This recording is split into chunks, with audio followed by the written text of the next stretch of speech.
Continuamos con más información en este su resumen semanal de noticias.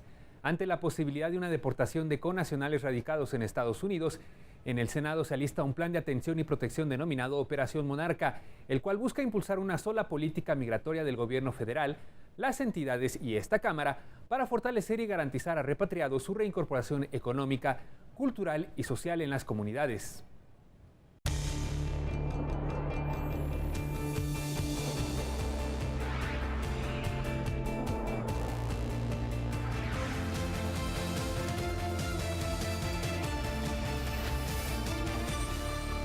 El proyecto Operación Monarca es un movimiento binacional que busca alianzas entre entidades federativas de México con mayores niveles de migración y las llamadas ciudades santuario en Estados Unidos, con el propósito de asesorar a los connacionales que radican en la Unión Americana en el contexto del inicio del nuevo gobierno que encabezará Donald Trump. Senadores que integran este proyecto ofrecieron una conferencia de prensa en la que explicaron las acciones e iniciativas legislativas que impulsarán durante el próximo periodo ordinario de sesiones para apoyar a los mexicanos que pudieran ser deportados de territorio estadounidense.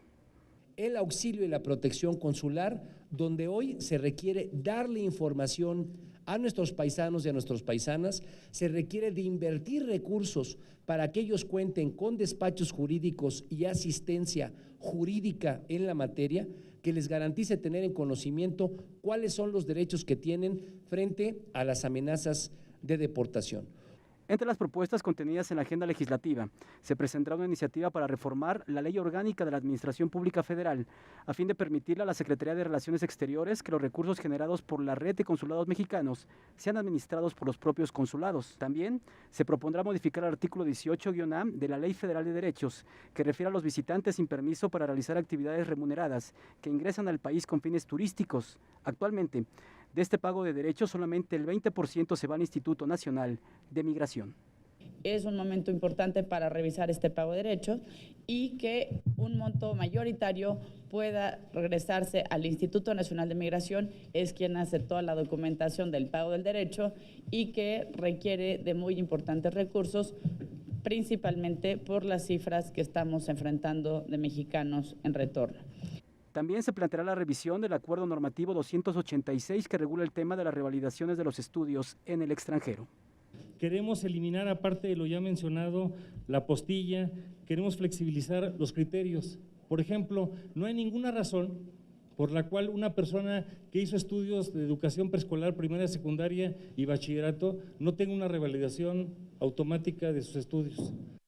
En materia de repatriación, reinserción social de mexicanos para incorporar esquemas que faciliten el ingreso, tránsito e inversión de activos y patrimonio de connacionales repatriados. Estamos hablando de incentivos, exenciones fiscales y aduanales para el ingreso de su menaje y sus ahorros, así como medidas de reinserción socioeconómica. Habremos de pedir al canal del Congreso que pueda realizar una difusión de este trabajo legislativo en materia de migración de manera específica, que pueda analizarse con diversos especialistas la problemática en la materia, que pueda darse orientación a los connacionales con necesidades específicas. Pero aquí lo fundamental es que estamos unidos, blindando los temas en los que no podemos estar de acuerdo hoy, preparándonos para apoyar a los migrantes, que solamente violando sus derechos allá en Estados Unidos podrían ser masivamente deportados. El presidente de la mesa directiva del Senado informó del envío de un documento al secretario de Hacienda y Crédito Público, José Antonio Meade Curibreña, en el que se le propone aplicar una medida urgente para incrementar los recursos de los 50 consulados de México en Estados Unidos. El incremento presupuestario de los 50 consulados de México puede ser reasignado de los ahorros recientemente anunciados por el Senado de la República y por otros organismos autónomos.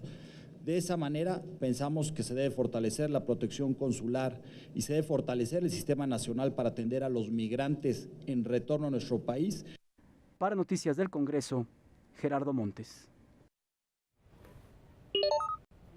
El programa Diputado Amigo, Diputada Amiga se realizó del 13 de diciembre del 2016 al 6 de enero. El diputado del PRD, Rafael Hernández Soriano, participó en el cruce fronterizo en Tijuana, Baja California, donde se detectaron diversas problemáticas que enfrentan los connacionales, entre ellas la falta de capacidad de los gobiernos locales para atender a los migrantes, insuficiencia de albergues, abuso en costos de aerolíneas, separación de familias y carencia de bienes y servicios.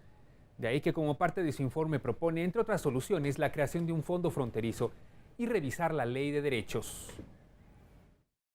La revisión que es legislativa, la Ley Federal de Derechos, para que se beneficien las ciudades fronterizas que atienden a migrantes con los ingresos que entran por todos los trámites administrativos que proporciona migración, las autoridades migratorias.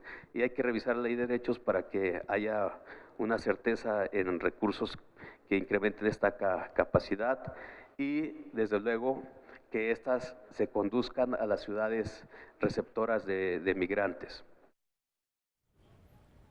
El diputado dijo que en la ciudad de Tijuana cada año hay 90 millones de cruces y 62,000 deportaciones, tan solo en 2016, de ahí que es urgente implementar mejores políticas migratorias para su atención, en particular de los niños no acompañados, pues diariamente ingresan en el cruce de Tijuana alrededor de 10 niños que viajan solos, por lo que urge implementar sistemas de protección a la niñez. No hay un solo agente de la Comar en Tijuana. Todos lo hacen por teléfono cuando la ley los obliga a que la atención sea personalizada. Y debe ser una atención no de cualquier miembro de migración, sino con alguien que tenga la capacidad, la preparación profesional incluso para tratar con niñas y niños, y no hay uno solo. Se presentaron en la Cámara de Diputados los resultados del Foro de la Agenda Migrante, realizado en diciembre de 2016. Entre ellos está crear la red de redes para el empoderamiento, vinculación e inserción de los migrantes en los Estados Unidos. La certificación de habilidades y empleo para aprovechar en México lo aprendido por los connacionales. La certificación de estudios para los jóvenes llamados Dreamers y que revaliden sus estudios en México. Así como medidas para la transición en idioma y cultura de los menores de edad que lleguen, son las principales conclusiones. Y la verdad sí fue un número muy significativo y luego lo hemos ido confirmando. Prefieren 1000 veces que se apoye allá para que no los deporten, a que se apoye aquí para que lo reciban mejor. Hay una sensación muy clara en ese sentido. Que el Fondo de Migralidad no se queda corto, es decir, nos puede servir, puede ser útil en este momento porque le permitiría a los estados fronterizos, a las ciudades fronterizas, tener un presupuesto adicional a sus presupuestos ordinarios, que les permite enfrentar el fenómeno migratorio. En el evento se reiteró que se prevé sean repatriados 3 millones de connacionales en la próxima administración de los Estados Unidos, por lo que se adelantó que los presidentes de ambas cámaras del Congreso de la Unión impulsarán la reactivación de las reuniones interparlamentarias México-Estados Unidos. De manera personal, y va a ser una invitación que le haremos al presidente del Senado, de que vayamos juntos a Washington a entregar invitaciones formales para impulsar un encuentro interparlamentario que anteriormente ya se venía dando y que por alguna razón se ha venido suspendiendo. Un encuentro donde participemos ambas cámaras para que podamos ir revisando esta nueva circunstancia. Y las cámaras de senadores y de diputados presentaron diversas medidas de austeridad ante la situación económica del país. La información al regresar del corte. Continuamos.